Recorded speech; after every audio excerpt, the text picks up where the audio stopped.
MLA MP court जो है उसके विशेष न्यायाधीश माननीय सारिका वहालिया जी ने उदयनिधि स्टालिन के खिलाफ सम्मन पत्र निर्गत कर दिया है और आगामी 13 फरवरी को पटना के एमएलए एमपी कोर्ट में उन्हें हाजिर होने का आदेश दिया है। नमस्कार, आप देख रहे हैं न्यूज फाउंडेशन। मैं हूं आपके साथ नरोत्तम।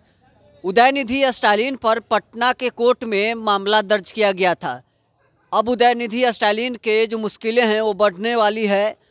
13 तारीख को उनको समन दिया गया है। अब वो पटना के कोर्ट में वो हाजिर होंगे। हमारे साथ हैं पटना हाई कोर्ट के जाने माने वकील हैं डॉक्टर कौशलेंद्र नारायण।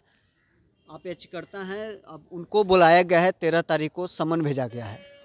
देखिए, उदयनिधि स्टालिन ने सनातन धर्म के खिलाफ तमिलनाडु के श्रीरंगपेट नामक जगह में कोरोना, डेंगू और मलेरिया सनातन धर्म को कहा था और समूल नष्ट करने का कि सनातन धर्म को समूल नष्ट कर दे रहा आह्वान किया था।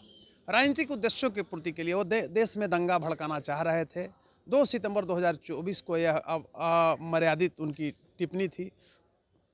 2 तारीख को मैंने आप लोग जैसे इलेक्ट्रॉनिक चैनल में देखा, 3 तारीख को प्रिंट मीडिया में देखा, 4 तारीख को मैंने पटना के ऑनरेबल सीजीएम कोर्ट में क्रिमिनल परिवार पत्र दायर किया था, जिसका 8062/223 नंबर था। आपको मैं बता रहा हूं कि उसमें विगत 6 जनवरी को पटना के सर्वप्रथम एक चीज़ और मैं बता देता हूं कि वो जब यहाँ पर सीजीएम के यहाँ दायर किए थे, जो नियम है उसके तहत, तो सीजीएम साहब ने वो उदयनिधि स्टालिन जो है युवा कल्याण मंत्री हैं तमिलनाडु गवर्नमेंट में, और वहाँ के मुख्यमंत्री अभी वर्तमान है एमके स्टालिन जी, उनके पुत्र भी हैं। तो विधायक होने के नाते यहाँ के सीजीएम साहब ने उस केस को एमएलए एमपी कोर्ट में ट्रांसफ़र कर दिया। एमएलए एमपी कोर्ट में ये मुकदमा चला। लास्ट जो है 6 जनवरी को, विगत जो 6 जनवरी था, उस दिन आईपीसी की 5 धाराओं 153A, 295A, 298, 500 और 504 के तहत संज्ञान लेने का लिया और संज्ञान पत्र जारी करने का आदेश दिया था। लेकिन 12 तारीख तक हम लोग को जो प्रोविज़न कोर्ट का होता है उसके तहत कुछ कागजात जमा करना था। कागजात हम लोग ने 12 के पहले जमा कर दिया था। आज ऑनरेबल एमएलए एमपी कोर्ट जो है उसके विशेष न्यायाधीश माननीय सारिका वहालिया जी ने उदयनिधि स्टालिन के खिलाफ सम्मन पत्र निर्गत कर दिया है और आगामी 13 फरवरी को पटना के एमएलए एमपी कोर्ट में उन्हें हाजिर होने का आदेश दिया है।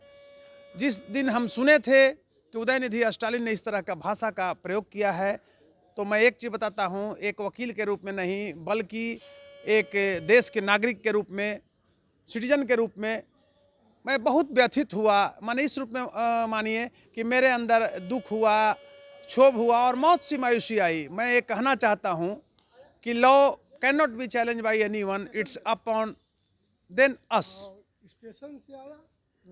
It's above than us.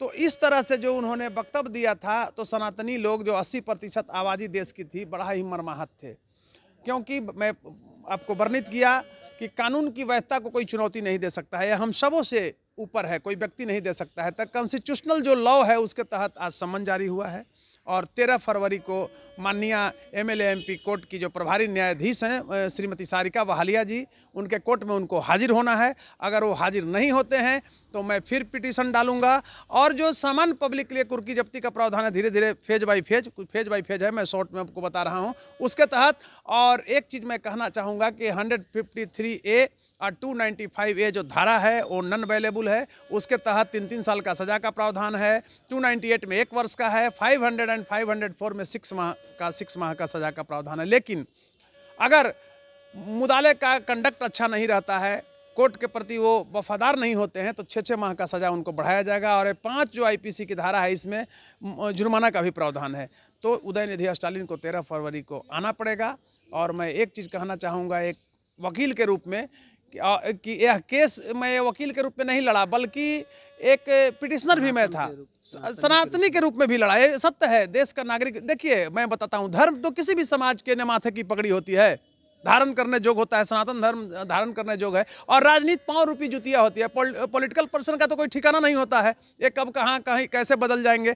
तो मैं ये कहना चाहता हूँ कि उदयनिधि स्टालिन ने, मैं पूर्व में ही बता चुका हूँ कि law can not be challenge by anyone, it's above than us, ये हम सबों से ऊपर का चीज़ है। ये व्यक्ति किसी कानून की वैधता को, सर्वोच्चता को चुनौती नहीं दे सकता है। उदयनिधि स्टालिन कानून को चुनौती दे रहे थे, हरास कर रहे थे, और यह मुकदमा लड़ा एक वकील के रूप में, एक पिटिशनर के रूप में, याचिकाकर्ता के रूप में। इस मुकदमे का पहला सोपान है, मेरी जीत की ओर अग्रसर है, और मैं आपको देश के लिए बोल रहा हूं अपने तरफ से कि मैं वचनबद्ध हूं। उदयनिधि स्टालिन को पटना की कोर्ट में सजा भी होगा। जो हमारा साक्ष्य है, जो लिस्ट ऑफ डॉक्यूमेंट्स मैंने जमा किया है कोर्ट के समक्ष, और हमारे न्यायाधीश महोदया ने जो सुनी है, उसके तहत उन्होंने संज्ञान लिया।